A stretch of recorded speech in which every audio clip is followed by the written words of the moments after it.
Hello, boys and girls. You will need for today's language arts lesson your pen or pencil to write with, your language arts packet, and your animal adaptations book. So, boys and girls, I had actually already did this video, and for some reason the sound wasn't working. And so what you're going to see today is a completed chart that I already did. So today we were supposed to read the camel and the body parts it needs to survive. So I actually, when I did this video, all of this was filled in already. So we read about the camel, I did my reading of the camel, I wrote down all the details, and then I came up with the main idea, and I did the same thing for the last paragraph. And then of course the video did not allow any audio, so you couldn't hear anything. And I apologize for that, boys and girls. I am very, very upset right now. But that's okay. This part is done. So here's what I'm going to do for you. I am going to read Animal Adaptations, the one body, many adaptations. I'm going to pick up from the camel, which is where we left off, and I'm going to read it and then go over the details that I found in here. At any moment that you need to pause the video, you can pause it so that you can fill in your chart with all of this information. And it's kind of all over the place, but the camel, look at this. This is all the camel.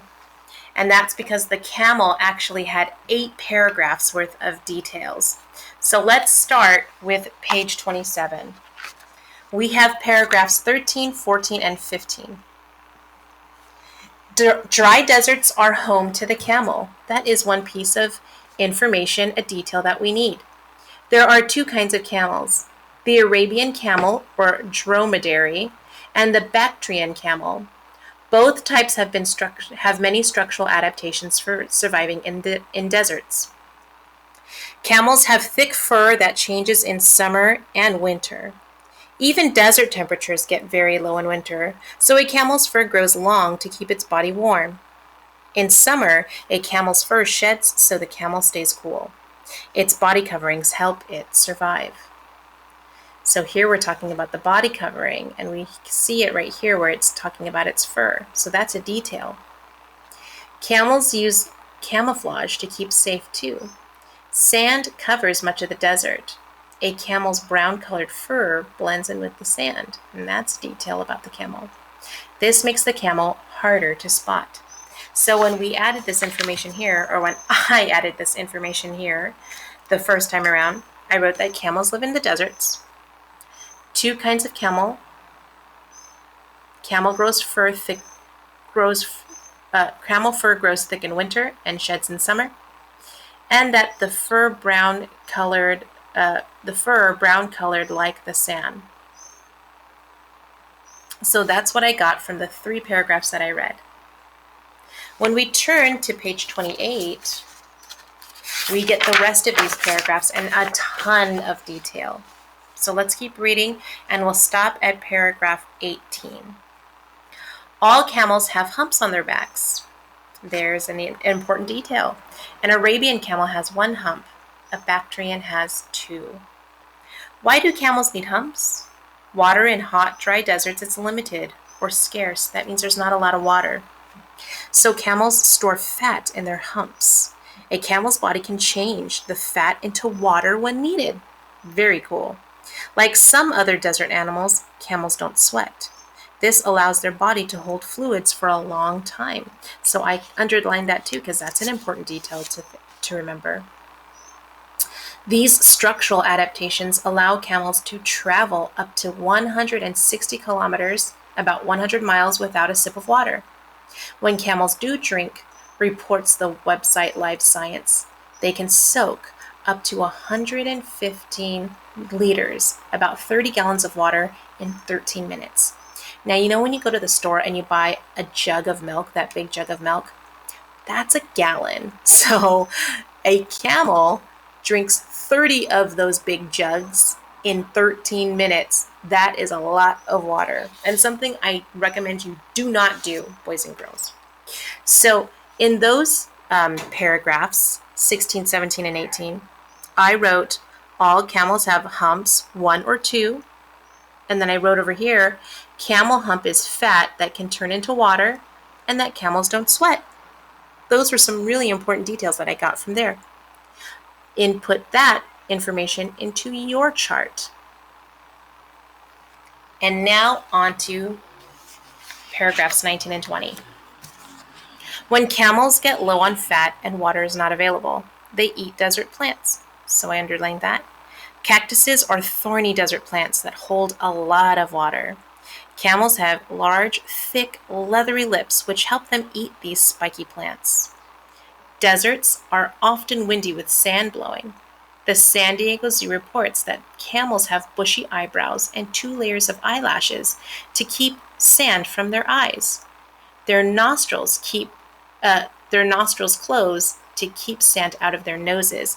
So we have all kinds of body structures that are being explained about the camel, from its lips to its eyebrows, its eyelashes, and even its nostrils. So those details I wrote off to the side right here. It drinks 30 gallons in 13 minutes. It travels long distances without water. Large, thick, leathery lips to eat plants.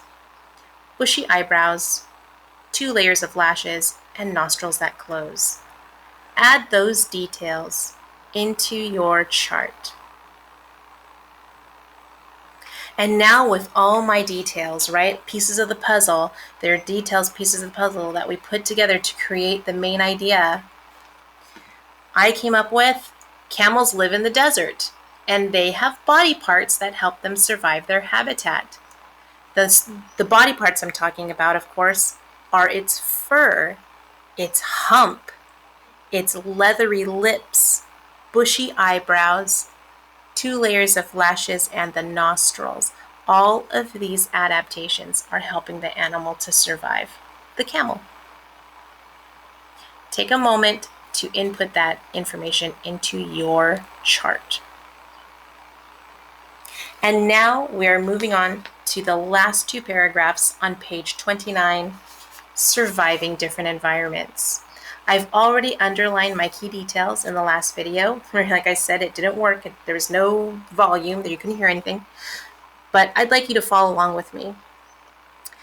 Surviving in different environments. Octopuses live deep in the ocean. Penguins swim safely in cold water. Camels survive in hot, dry desert. Adaptations help these animals live in very different environments. Animals have many adaptations to help them survive. Body coverings help keep animals warm or cool, allowing them to live in cold or hot places. So I underlined that because that's very true. Camouflage helps them hunt for food and keeps them safe from predators. Different structural adaptations help them eat, hunt, and live in different environments. For these animals, their adaptations all mean one thing: survival. So, underlining these really important key details, I wrote and copied them right here in my chart. And at the beginning on paragraph 21, it was talking about the octopus, the penguin, and the camel. So that's what I wrote. The octopus, camel, and penguin have adaptations that help them survive in different environments. And what were those things? They had body coverings to keep animals warm or cool. They had different body structures to help them eat, hunt, and live in different places. They use camouflage to help hide from predators or prey. Okay, so camouflage, body structure, body covering. All 3 of those are adaptations. That's the main idea. So adaptations help different animals, octopus, camel, and penguin, survive wherever they live. There you go. That is the main idea and key detail for the last 2 sections of One Body, Many Adaptations. Take a moment, boys and girls, to put this into your chart. And well done. We will continue on with our language arts packet tomorrow, or actually I think next week. But good job, boys and girls, and keep up the great work.